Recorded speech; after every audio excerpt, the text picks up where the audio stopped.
नमस्कार दोस्तों, आज हम एक ऐसे सीरियल किलर की कहानी लेकर आए हैं जिसको कत्ल करने के बाद ही नींद आती थी। उसका निशाना इतना पक्का था कि एक ही गोली में शिकार की खोपड़ी खोल देता था। बात है 9 जून 2001, शनिवार की रात थी। रायबरेली में फुर्सतगंज ब्लॉक का शमसी गांव गहरी नींद में डूबा था। कहीं आंगन में चारपाई पर खर्राटे गूंज रहे थे, कहीं छतों पर बच्चे सो रहे थे। इसी सन्नाटे के बीच जगदीश प्रसाद अपनी आटा चक्की में अकेले सो रहे थे।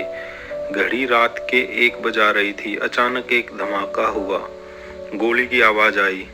जगदीश के मुंह से आवाज तक नहीं निकली। सुबह हुई। रोज 6 बजे जगदीश उठ जाते थे। उस दिन उनकी चक्की के दरवाजे नहीं खुले। तभी गांव के एक व्यक्ति ने किवाड़ खटखटाया। दरवाजा खुल गया। अंदर का सीन देखकर उसकी सांसें निकल गई।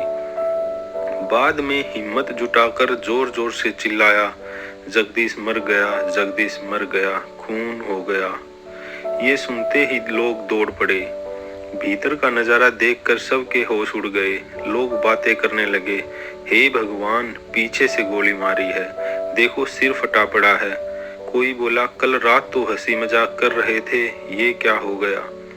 जगदीश की पत्नी और छोटा भाई राजेश चक्की में घुसे। राजेश लाश देखकर चीख पड़ा, भैया भैया कहते हुए उसकी आंखों से आंसू बह निकले। पत्नी के हाथ से पल्लू छूट गया। खून के कारण बिस्तर पर मक्खियां भिन भिना रही थी। थाने में खबर गई। कुछ ही देर में दरोगा अपनी टीम के साथ आ गए। दरोगा ने पूछा, किसने देखा। एक बुजुर्ग बोला, कोई नहीं दरोगा जी, सुबह पता चला। राजेश ने कहा, वो अकेले ही चक्की में सोते थे। दरोगा ने कलम चलाई। अज्ञात के खिलाफ मुकदमा दर्ज किया गया। सब थाने ले जाया गया। पोस्टमार्टम रिपोर्ट आई। भरवा बंदूक की गोली थी, नजदीक से दागी गई थी। खोपड़ी के पीछे का हिस्सा फटा था। नाक और मुंह से खून रिस चुका था, मगर उसके आगे कुछ पता नहीं चला।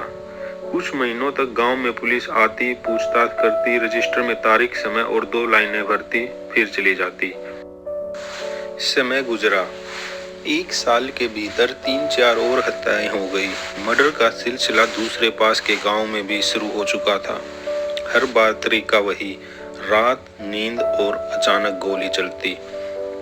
लोग कहते, दाएं से आवाज आती है और फिर अंधेरे में 2 परछाइयां भागती दिखती है।